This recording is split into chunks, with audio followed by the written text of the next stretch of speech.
Zappos, you've got a new initiative. Let's talk business for a moment. Tell us about that.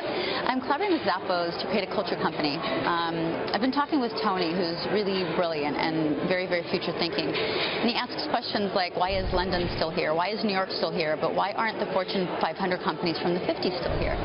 Why do cities thrive? And I've always studied nature. And so when Tony and I met on Necker Island at an entrepreneurs conference, he told me about a self-managed company and how holacracy works. And it began to look like a natural, living, breathing organism. And it fascinated me because that's how I've tried to structure my career. If it doesn't mimic how nature works, it's going to be a short-term win. And he wants a really long-term win. And he's like, I need more resilient employees. I need more courageous entrepreneurial employees. And I was sharing with him, if you have a scared employee, you actually have a scared human. And we as entrepreneurs and business owners have the opportunity to invest in our human capital in a meaningful way that creates better performance, better loyalty, but also creates better happiness for them by helping them get hacks into how do I be a parent when I go home?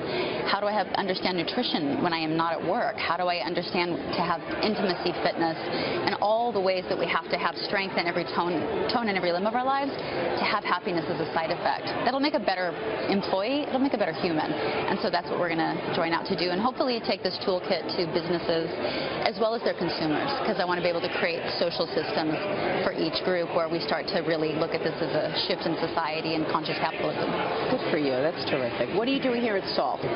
So I've spent 20 years of my life figuring out how do I create an algorithm for myself that will take me off of survive and into thrive, so that when I'm given an opportunity, like the opportunity to become a musician, how do I not self-implode? How do I not self-destruct because I haven't let go of anger and bitterness?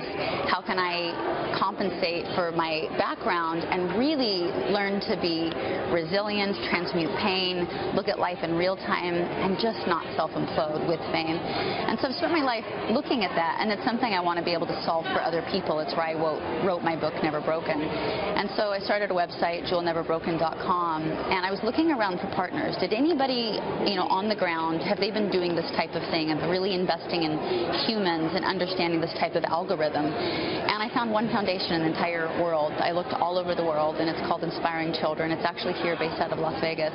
They take at-risk youth and they take high-performance athletes. And if you look at their brains and brain scans, they're actually under the same type of pressure. And they learn to invest in these kids that are, again, junk bond kids nobody cares about, kids that have really, really difficult home lives, a lot to overcome, should never graduate school. We expect a lot of them. We have high expectations. We give them nothing, but they learn to earn things. So we give them an entrepreneurial skill set. They learn to make business plans for their lives. We give them mindfulness, and so they have peace of mind. They understand that their happiness is intrinsic, and there's a 100% success rate of these kids earning scholarships into Ivy League schools. Jewel, what can we expect from your music career? You're doing so much. Tell your fans what's on the agenda there. I'm going to do a Christmas tour for the first time, but because one of my values is to create connection in a world where there's so much disconnection, I'm going to make it a handmade holiday so people can come and make gifts for each other, because I was raised on the homestead making gifts. So we'll have a TV special where we show the gifts my family make for one another, which is silly. They're ridiculously talented, like way more than me. And we'll create an opportunity where families can come and not just buy gifts for each other, but actually make gifts for one another. So I'm very excited about my holiday tour.